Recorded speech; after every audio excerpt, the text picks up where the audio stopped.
Audio Jungle. Some of the people that have my art are Rashad Evans, Arnold Schwarzenegger, Mayweather, Statham, Roy Jones Jr. Having Arnold Schwarzenegger hug me and saying that you inspired me. I got the Terminator hugging me, right? You know what I'm saying? I used to watch this guy. And I keep his picture, the picture with me and him, everywhere I go, I always bring it with me. Because that moment lets me know, like I did it, you know? Like I got there. Audio Jungle. Dad left us. My mom couldn't support us. We ended up in the projects on the south side of Chicago. My mom was bipolar.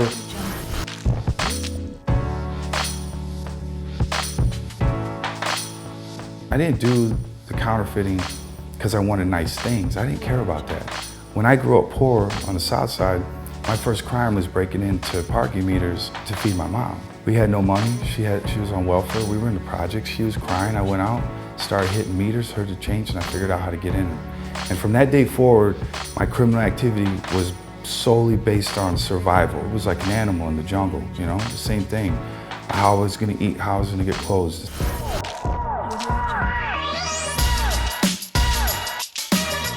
Fast forward, and it's 1996, and the $100 bill had just came out. And when I seen it marked, I decided that this was gonna be my holy grail, and I went on a mission to conquer it, and I did.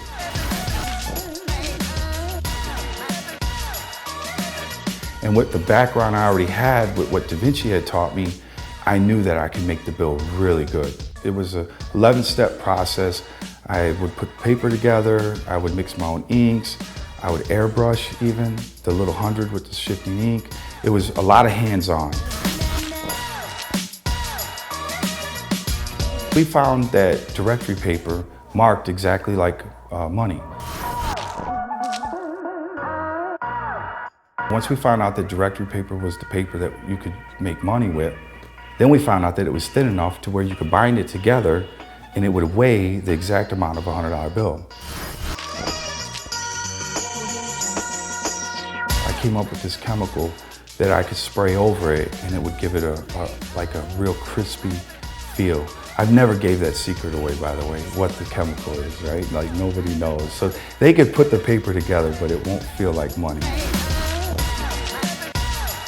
They say I printed 10 million, it might have been 20, it might have been 5, I don't know. We went on just road trips and we would buy things for kids and then give it away because I grew up real poor, we didn't have anything.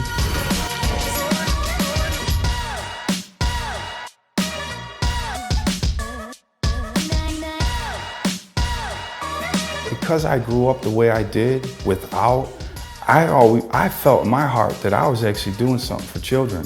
It's when we got away from doing that things started going bad. The money kind of took over my lifestyle a little bit. I kind of got into a jam and I wanted to find my dad, and I went up to Alaska. I found my dad after 22 years and was trying to get away from the counterfeiting, was trying to be done with it. And he, you know, he asked me to keep doing it when he found out what I did. His ex-wife turned me in. Audio Jungle.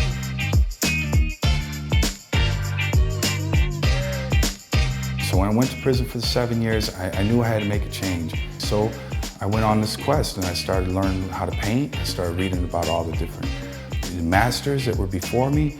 I just really took that 7 years and I listened to what the judge said and I mastered painting.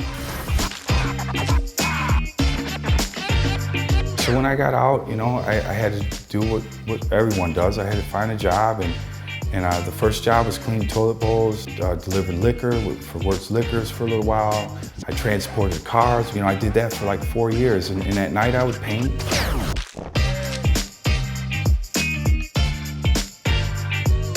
I came down here last year with 4 pieces, ended up selling all 4.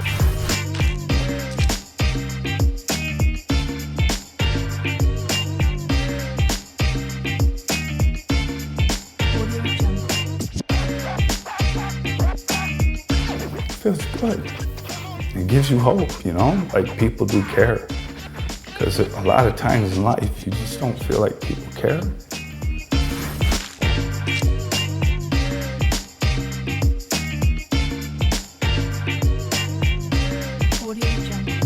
always a way. If you believe in yourself and if you have hope and you have good people around you, the biggest thing for me is I've had really amazing people around me that love me, you know? And it makes me want to do good for them.